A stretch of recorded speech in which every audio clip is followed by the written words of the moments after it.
I'm Chanel, and today we're looking at the Magickal Botanical Oracle by Maxine Miller and Christopher Penczak.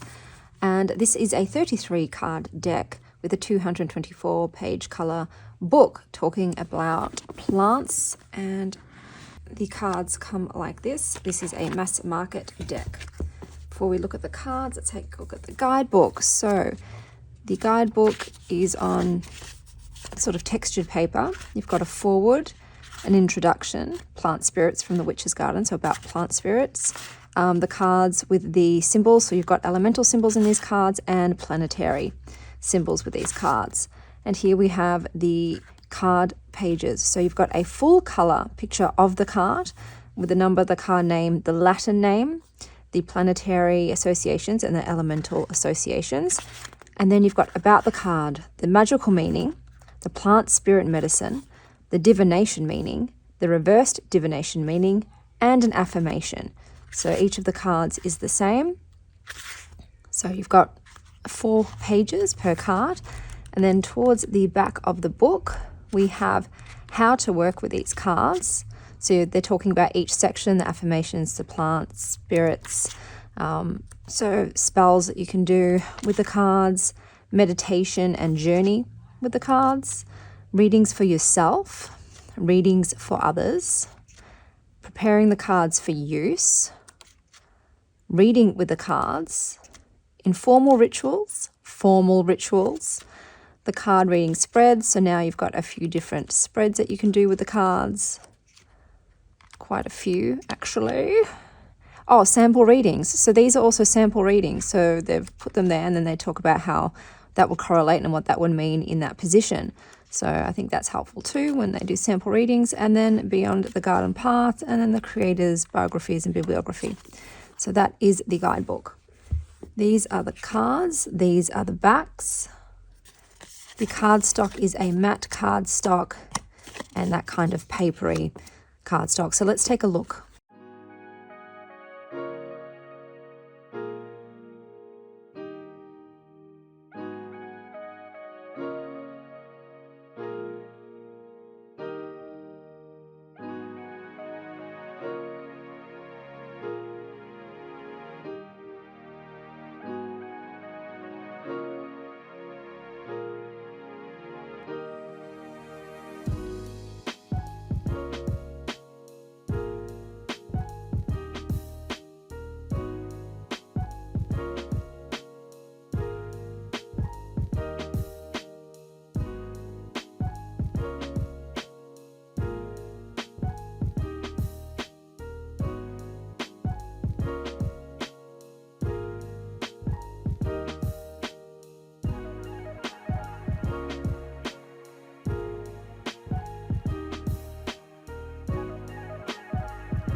So they shuffle fine. They shuffle fine. So we are looking at number 26, which is Thorn Apple. So I'll move this over here so you can see the book. The Latin name is Datura stramonium. The planets are Venus, Saturn, and Jupiter. The element is water. Eat a little and go to sleep. Eat a little more and have a dream. Eat a little more and wake no more. Magical meaning. Thorn apple is a powerful witching herb associated with all forms of magic, good and ill. It can be used to gain magical power as well as cast glamours, illusions, and fascinations, bewitching the senses. As a water-ruled plant, it is a wonderful ally in all psychic pursuits, enhancing divination skills, seership, and dream work. There is a strong sexual and magnetic quality to the plant that makes it useful for love and lust spells. As seen by its association with Venus, as a poison it is also ruled by Saturn, and by its thorny seed pods can grant protection. It can also be a spiritual, if not physical healer, helping open us up to love and acceptance. Plant spirit medicine. The plant spirit of thorn apple is beguiling. People are deeply attracted or deeply repulsed by it, just as people are attracted or repulsed by witches. Thorn apple has wonderful white five-fold blossoms, looking almost trumpet-like, and they are sometimes referred to as witches' thimbles. The flower leaves us with a four-chambered seed pod, much like a fourfold heart, scattering a multitude of seeds that travel with wind and water. The seed pod is spiked and gives rise to another folk name, devil's apple or devil's weed. Thorn apple helps us travel in spirit, to fly between worlds, and opens the gates to the heavens and to the depths. Many find this spirit deeply helpful in reconnecting with their ancestors, particularly in dreams. Awakening our powers of dream magic is a specialty of this plant, and it can also help us when we face nightmares or other fears of the dark and unknown. A very active night spirit, the moth is a totemic animal associated with thorn apple. Thorn apple also stimulates our sexual energy, helping us feel more attractive and enchanting, and getting us in touch with our sensual side. Divination meaning. Thorn apple appears when we need to pay attention to our dreams and meditative visions. Here the thorn apple spirit takes flight, swirling and twirling with her moth allies, releasing the seeds of her dreams. There is a message from the world above or a message from the world below we need to receive. Thorn apple calls to us to dream and to remember our dreams. It can also indicate a potential romantic or sexual opportunity in your love life and urges you to feel beautiful and draw what you want to you. Reverse divination meaning. Thorn apple appears reversed when someone is deceiving us or trying to influence us against our better judgment. It can appear when someone is trying to subtly attack you with magic, or when your own delusions are hurting yourself. It calls to us to get centered and protect ourselves. Affirmation. I am beautiful. I am powerful. And I can go wherever I want. This is the Magickal Botanical Oracle by Maxine Miller and Christopher Penczak. I hope that you are having a magical morning, afternoon, or evening. And as always, stay wild, Star Child.